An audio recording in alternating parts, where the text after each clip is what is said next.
오늘은 4월 8일 출애굽기 2장 11절부터 25절까지의 말씀입니다. 오늘 본문은 11절 보니까 모세가 이렇게 시작합니다. 모세가. 그리고 25절 말씀을 보게 되면 끝 말씀인데요. 하나님이라고 하는 말씀으로 끝나요. 그러니까 모세가라고 하는 말씀으로 시작했지만 맨 마지막에는 하나님이 이런 말씀으로 끝나요. 결국은 마치 포커스가 모세에게 달려있는 것처럼, 모세에게 있는 것처럼, 모세가 주체인 것처럼 이야기가 되지만 결국은 하나님이로 끝나요. 하나님이. 결국은 누가 하신 거다? 하나님이 하신 것이다. 여러분들의 인생은 여러분들의 주인공처럼 느낄 때가 많아요. 내가 복을 받고, 내가 고통받고, 내가 힘들고, 내가 기도하고, 내가 살아가는 거죠. 그러나 우리의 인생은 결국 누가 하시는 거예요? 하나님이 주관하시는 것이다. 이 말씀이에요. 11절과 12절을 보니까 모세는 장성하게 됩니다. 히브리 어머니였던 어머니를 통하여 이제 민족 교육을 받게 됐겠죠. 그리고 애굽 왕궁에서 놀라운 학문들을 다 접하게 됩니다. 그러면서 스스로 교만해져요. 나는 민족성도 있고, 그리고 여러 가지 지식도 갖추었으니 이제 내가 이스라엘의 리더로, 유대인들의 리더로 이들을 구원해 내리라 하고 자만심과 교만함이 그를 세워나가게 됩니다. 그리고 스스로가 리더가 되기 위해서 바깥으로 나가게 됩니다. 11절과 12절을 보게 되니까 어떤 일이 벌어지냐면 애굽 사람과 히브리 사람이 싸워요. 그래서 그는 의기양양하게 히브리 사람의 편을 들면서 애굽 사람을 때렸어요.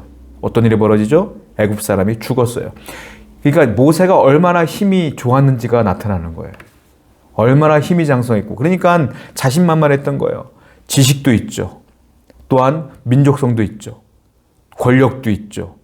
그리고 힘도 장성하니까 힘도 좋죠. 그러니까 못할 게 없는 거예요. 스스로 리더라고 생각해서 이제 유대인들에게 인정받고자, 히브리 사람에게 인정받고자 나간 거죠.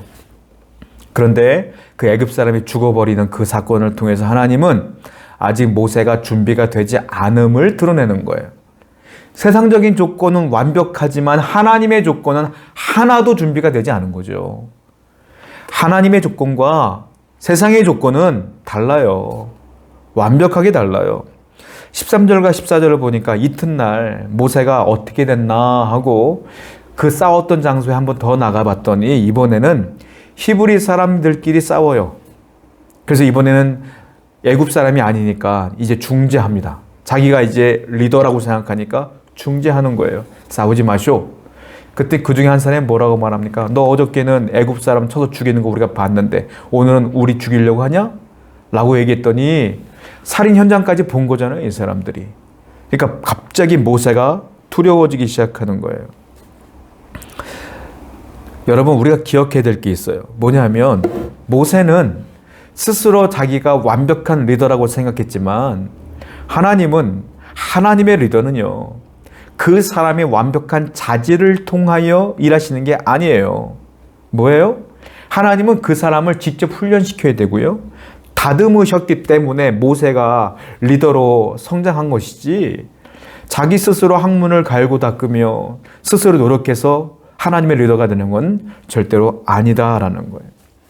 자, 15절 말씀 보니까 바로가 모세가 사람을 죽인 것을 알았어요. 그래서 이 핑계를 해서 모세를 죽이려고 합니다. 모세를 찾아라, 체포하라 명령이 떨어졌어요. 모세는 이제 도망을 가게 되는 것입니다. 이 사건 때문에 자기가 준비됐던 모든 것들이 다 무너지는 일이 벌어지게 된 거예요. 근데 놀라운 일이 뭔지 아십니까? 모세가 세워놨던 모든 것들을 다 잃어버리는 그 순간 하나님은 그제서야 일하기 시작하십니다. 여러분들이 세워놨던 것들이 없어지고 무너지는 순간 하나님이 그제서야 일하시는 거예요. 사람들은 착각 속에 빠져요. 내가 준비가 되어야 된다. 어떻게 준비가 되어야 되는 거예요? 내가 여러 가지 준비해 놓으면 하나님이 나를 사용하실 거예요. 아니에요. 내가 준비하는 게 아니라 하나님이 준비하는 거예요. 하나님이 나를 훈련시켜 주시는 것이지 내가 스스로 훈련하는 게 아니에요. 모세가 쌓아놨던 모든 것들이 무너지는 순간 드디어 하나님이 일을 하기 시작하십니다.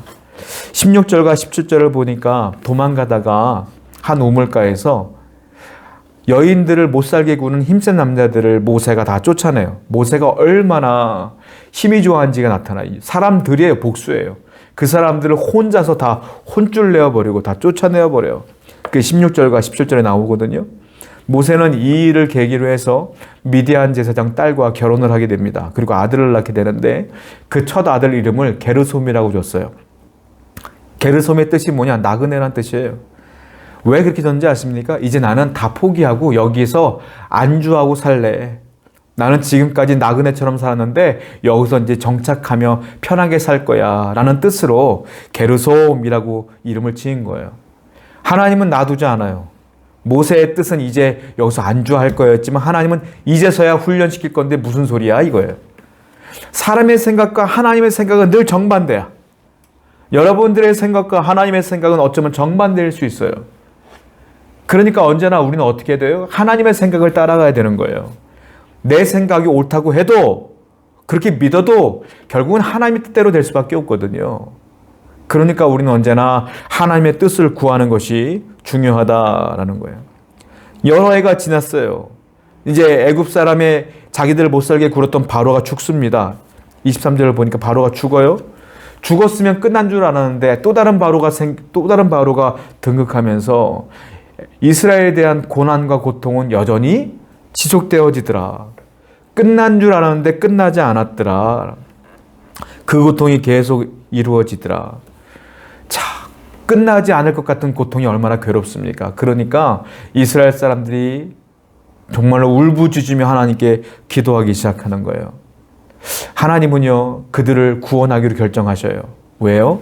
아브라함과 이삭과 야곱에게 했던 그 언약을 기억하셨기 때문에 모세를 준비시키기 시작하는 거예요.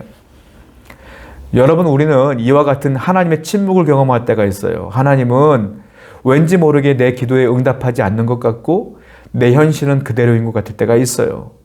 그러나 하나님은 그들이 없는 곳에서 모세를 준비시키고 있는 것처럼 여러분들의 삶의 그 문제를 해결하기 위해서 하나님은 준비하고 있음을 알아야 돼요. 그런데 그것을 무엇 때문에 준비하고 있느냐? 하나님이 여러분과 함께한 언약을 기억하여 준비하고 있음을 알아야 돼요.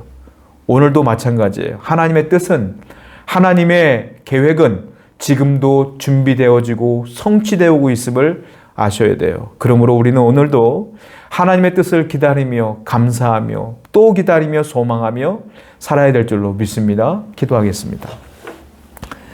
하나님, 오늘도 현실 속에 어려움이 있지만 하나님을 붙들고 소망하며 하나님을 기대하며 살아갈 수 있도록 인도하여 주옵소서. 예수님의 이름으로 기도드렸습니다. 아멘.